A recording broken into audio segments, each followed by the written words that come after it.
لو عايزين تعرفوا الشخص اللي قدامكم بيحبكم ولا لا، في 5 علامات مثبتة في علم النفس بتكشف الحب. أول علامة هنا هي التضحية البسيط، يعني مش شرط إن الشخص ده يقدم لك شيء كبير، لكن بيبان في تصرفاته وأفعاله إنه مستعد يتنازل عن أي شيء في سبيل راحتك. تاني علامة وهي الأمان العاطفي، يعني تحس وأنت مع الشخص ده مش مضطر تلبس أقنعة، بتتكلم معاه وبتتصرف على طبيعته وهو بيكون متقبل.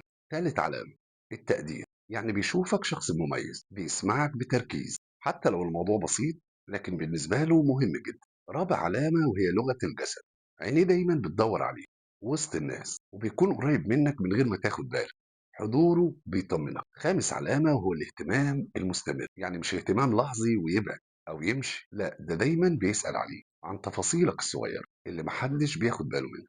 طيب لو لقيتوا العلامات دي موجودة في الشخص ده غالبا بيحبكم بجد.